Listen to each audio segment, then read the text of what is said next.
BMW E70 X5, and when we open this right hand rear door after it's been raining, we get a load of water gushing out all over the floor. Doesn't seem to be getting onto the carpets just yet, but just noticing between the door seals there is what looks to be rainwater. So I'll just unlock it and see if we can get a glimpse of it now. The floor is dry. There we go. It doesn't happen on any other door except this one. Like I say, this feels dry. This feels dry. There is nothing this side of the door seal, but we can see this is visibly wet on the paintwork here, and it's wet on this door seal here. It's starting to feel a little bit slimy as well, so I think they'll now we've noted this, we'll definitely address it, because we don't want obviously mold build up and whatnot. So what we're going to do is we're going to take this door panel off. We can actually see there is some mold building up, so we'll rip this door panel off. Obviously we don't want to have a family car like this and have mold inside of it. So yeah, what we'll start off with is pulling this door panel off, and we'll assess what the issue is. I've got an idea of what it's going to be, but we'll bring you along for the ride just so you can see how to fix it yourself and see what the issue is. So first things first is we're going to pop this outer panel of this door handle grab off. Someone's had it off before and it looks like they've been levering at it, which doesn't look very nice, but as you're probably aware, this all breaks down usually with people's grease from their hands, etc. anyway. So, but yeah, we need to get this panel off because there is bolts behind it. So at the moment I'm just using the panel poppers. Probably the best one here is going to be this 90 degree. So now this is off, we can look down into the hole down here and up here, and there is actually two T20 Torx bolts holding this panel on there, and there is also one just next to the light for the door. A little bit hard to see, but just in front of my finger there, there's another T20. And there's also another screw on this side of the light, so the light is here, one here, and one here that I've already taken out. To get to one of the screws, we've also removed this plastic piece around the door handle as well. So what we're going to do is we're just going to take one of our tools and pop it in. Once it's come off a little bit, we can work it out. It is a two-handed job, and you kind of want to be able to pull the handle and slip the unit over it, so it is just popped in on the rear like so. So quite simple, and then you can see another one of those T20 Torx just down there. So what I'm going to do now is I'm just going to slip one of these small ones through. I've actually already popped it, but just so you can see the way I did it, slip the small one and then the big one, and then we're just levering. And what we'll see in the gap, these blue trim clips, and then I just like to put my foot against the door and just run around and pop it off. So it's off of all of the popped in clips, as we can see. So one of the things we've got to remove is this knobby here. You can lift it over, either unscrew this or pull it off, or whatever you want to do to take it off. I unscrew them personally, but you can also just pop it down, and then you've just got to, when you pop the door back, you've got to have to lift it off. Makes it a little bit more fiddly, because obviously this is quite a tight fit into here. So you can see it does take quite a bit of screwing to get it off, but there you go, it is now off, and then all that's left is that door pin. We're just going to pull it towards us. So now we're just going to continue popping it off like we see. I've actually popped out the LED for the door grab handle, but what we've got to mainly do is disconnect this Bowden cable. So we're just pulling at the back, so we're releasing this tab, and then that's it, completely released. That's the door handle release. We'll remove the wire from the tweeter, and we'll also remove a couple of illumination wiring plugs, etc. The door, window, one down here.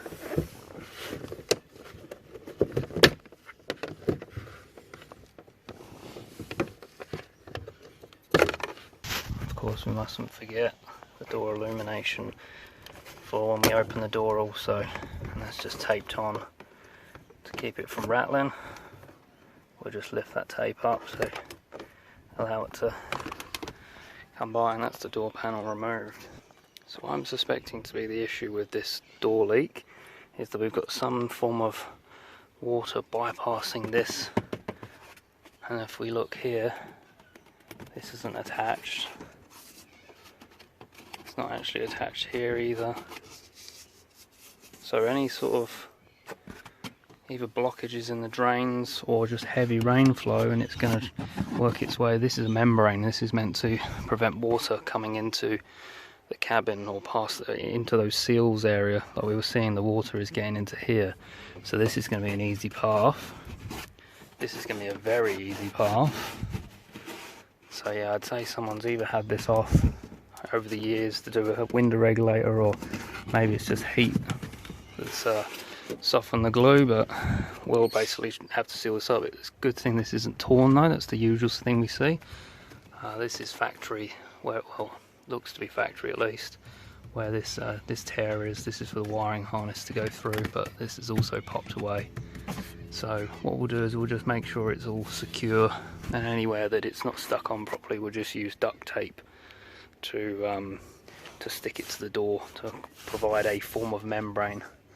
But the best thing is going to be the sticky solution that's there, or silicone or something like that.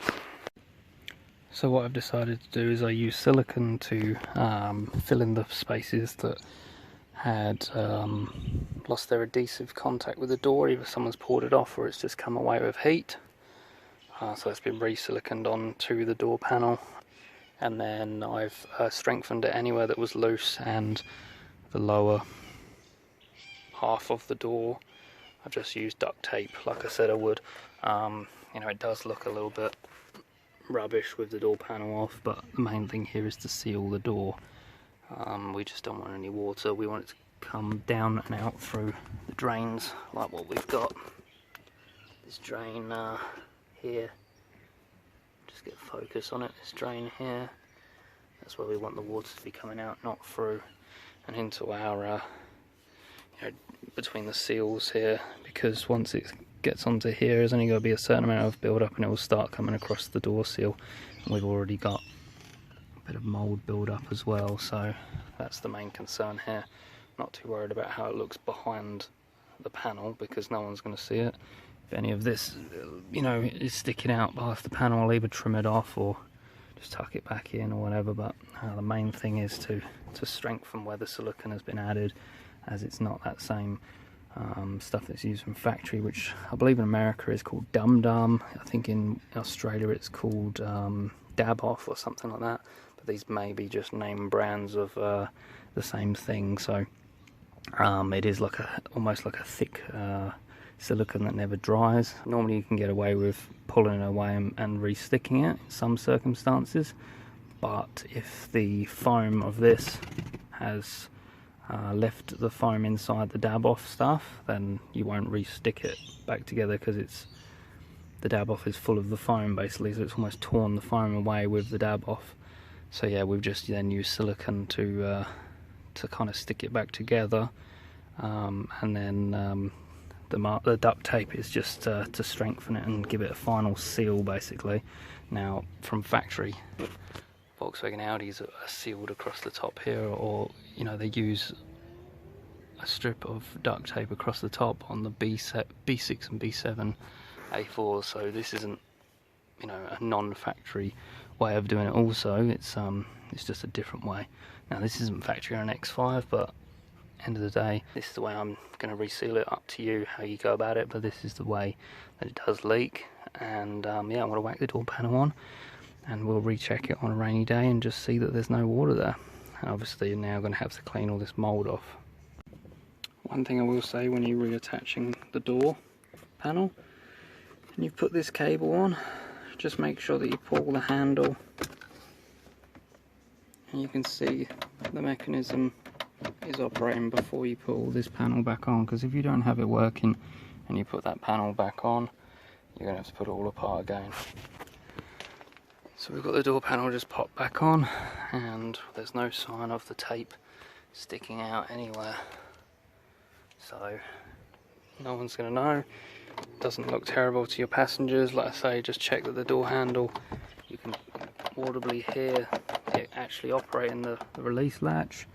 And you've got all your wiring plugs connected. Don't forget the window switch one.